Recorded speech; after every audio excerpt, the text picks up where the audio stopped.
Great morning दोस्तों, मैं Rajendra Mevcha, vastu expert and energy coach. मैं चाहता हूं कि आप सब लोग खुश रहे और धनवान बने। दोस्तों, आज हम वास्तु के बारे में बात करते हैं। क्या आपके घर में ये 10 चीजें वास्तु के मुताबिक है? ध्यान से सुनिएगा दोस्तों, ये 10 चीजें। सबसे पहली चीज दोस्तों, कि आपका घर का मेन गेट कहाँ पे है। आपका घर का मेन गेट वास्तु के मुताबिक 32 दरवाजे होते हैं, लेकिन सिर्फ 7 दरवाजे ही वो पॉजिटिव दरवाजे होते हैं। अगर ये 7 दरवाजे पे जगह पे आपका दरवाजा है तो वो पूर्ण रूप से पॉजिटिविटी घर में लाती है, वरना अन्यथा वो पूरा नेगेटिव हो जाता है। दूसरी चीज दोस्तों, कि दूसरा है वो इंपॉर्टेंट है लिविंग रूम। तो लिविंग रूम कहाँ होना चाहिए? ध्यान से सुनिए। लिविंग रूम है वो पूरब, ईशान कोण, उत्तर दिशा और वायव्य दिशा, इस जगह पे किधर भी होना चाहिए। अगर यहां पे है तो आपको बहुत ही अच्छे पॉजिटिव वाइब्रेशन मिलेंगे। हालांकि उसका उल्टा अगर हो जाए कि साउथ में हो जाए, नैऋत्य में हो जाए या पश्चिम में हो जाए, तो बिल्कुल उल्टा यानी कि नेगेटिव वाइब्रेशन मिलना शुरू हो जाएगा। तीसरा सबसे इंपॉर्टेंट बात है वो है किचन। किचन यानी सिर्फ एक ही जगह है, वो है अग्नि, क्योंकि अग्नि तत्व है और अग्नि फायर, तो वो उसका स्थान अग्नि में ही है। क्योंकि अग्नि यानी ऊर्जा, ऊर्जा यानी शक्ति, यानी कि स्त्री शक्ति। ये फीमेल सेंटर का, फीमेल एनर्जी सेंटर भी कहा जाता है। अगर आपका किचन साउथ ईस्ट यानी कि अग्नि दिशा में है तो आपको बहुत ही अच्छे वाइब्रेशन मिलेंगे और इस घर की स्त्री का शारीरिक और मेंटल स्वास्थ्य बहुत ही अच्छा होगा। तो दोस्तों, ये आपको ख्याल रखना है कि आपका किचन अग्नि कोने में ही होना चाहिए। मान लो कि अग्नि कोने में नहीं है और ईशान कोने में है, तो यानी कि अग्नि जो है वो जल तत्व में हो गया तो बिल्कुल उल्टा हो जाएगा और आपको हेल्थ के वाइब्रेशन शुरू हो जाएगा। मान लो कि किचन अगर अग्नि में नहीं है और नैऋत्य में है, तो नैऋत्य में यानी कि वो पृथ्वी तत्व में चला गया तो भी वहां से प्रॉब्लम आना शुरू हो जाएगा। मान लो किचन अग्नि में नहीं है और वायव्य में चले गया, तो यानी वायव्य यानी वायु, तो अग्नि और वायु मिल जाता है तो फ्लाश होता है, ब्लास्ट होता है। तो इसीलिए दोस्तों, आपका किचन अग्नि दिशा में ही होना चाहिए। अगर अग्नि में नहीं है तो क्या प्रॉब्लम होगा? अग्नि में नहीं है तो सबसे पहला इफेक्ट होगा कैश फ्लो। आपका कैश फ्लो बिगड़ता जाएगा। आपका अगर बिजनेस है तो उसमें बिजनेस में आपका रिकवरी, पेमेंट रिकवरी नहीं होगा और ऐसे कई अनगिनत प्रॉब्लम शुरू हो जाएगा। तो दोस्तों, आप ये सब चीजें देखिए, आपके घर में देखिए कि ये सब चीजें कहाँ कहाँ पे है। चौथा सबसे इंपॉर्टेंट, बेडरूम।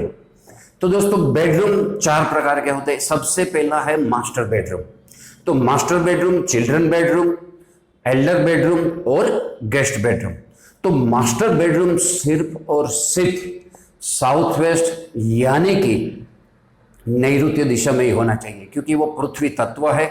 वहां आपको स्टेबिलिटी मिलती है, स्थिरता मिलती है, कॉन्फिडेंस मिलती है। इसकी वजह से आपको लीडरशिप मिलती है। आपके जो रिजल्ट है वो सब बहुत अच्छे हो जाते हैं। तो घर का अगर मुखिया अगर ये नैऋत्य दिशा में सोता है, मास्टर बेडरूम वहाँ है, तो उसको बहुत अच्छे कॉन्फिडेंस मिलेगा, उसके लीडरशिप के गुण निकलेंगे और बिजनेस में प्रगति होगी। अगर ये यहाँ पे नहीं है तो सब उल्टा पुल्टा हो जाएगा। इसी तरह चिल्ड्रन के लिए बेडरूम है वो पश्चिम में या दक्षिण दिशा में होना चाहिए। और तीसरा, एल्डर पेरेंट्स के लिए वो ईशान कोण में यानी कि वह स्पिरिचुअल जगह है, वहां पे उसका बेडरूम होना चाहिए। और guest room only and only वायव्य दिशा में ही होना चाहिए, क्योंकि वायव्य दिशा में रहने से गेस्ट जल्दी ही चले जाते हैं। तो दोस्तों, इसी प्रकार से आप आपके घर का पूरा एनालिसिस कीजिए कि आपका बेडरूम कहाँ है। अगर मास्टर बेडरूम समझो कि आपका मास्टर बेडरूम है वो नैऋत्य में नहीं है यानी कि अग्नि दिशा में, अग्नि दिशा में हो तो क्या होगा कि दोनों पति पत्नियों को बारी बारी कुछ न कुछ प्रॉब्लम आते ही रहेगा, किचकिच किचकिच चालू ही रहेगी। अगर नैऋत्य में नहीं है और वायव्य में है तो वहां पे वायु का प्रॉब्लम आ जाएगा, तो रिलेशनशिप में कुछ न कुछ प्रॉब्लम आते ही रहेगी। अगर ईशान में है तो भी ठीक नहीं है।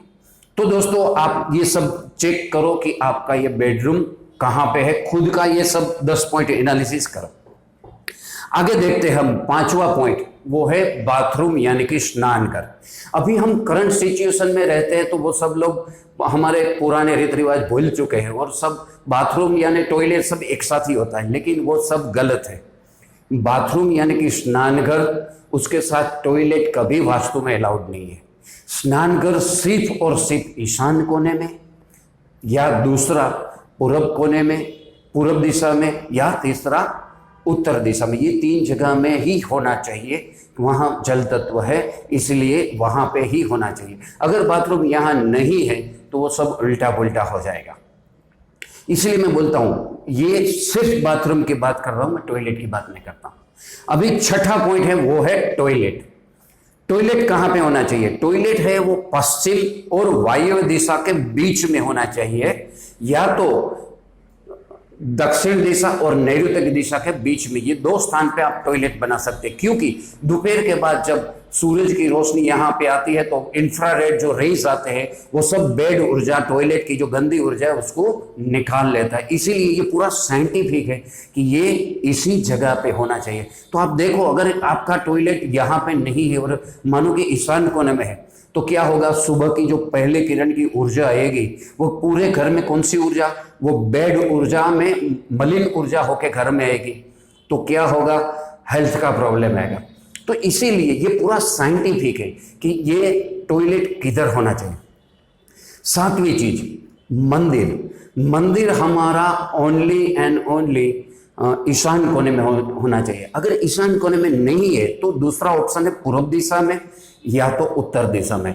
इस 3 जगह के अलावा और किसी में नहीं, क्योंकि सुबह की पहली किरण, सुबह की जो सबसे पहली ऊर्जा वाला किरण आते हैं वो वहीं पे आता है, इसलिए उसको ईशान यानी कि ईश्वर का वास कहा गया है। तो ये पूरा साइंटिफिक है। आपका मंदिर अगर वहां पे तो आपको घर में बहुत सारी पॉजिटिव ऊर्जा स्प्रेड होगी। 8वीं चीज, घर का सेंटर, यानी कि अगर हमारा मकान चौरस है तो उसका 1/9 पार्ट है, वो जो चौरस है वो सेंटर यानी कि ब्रह्म स्थान बोलते हैं।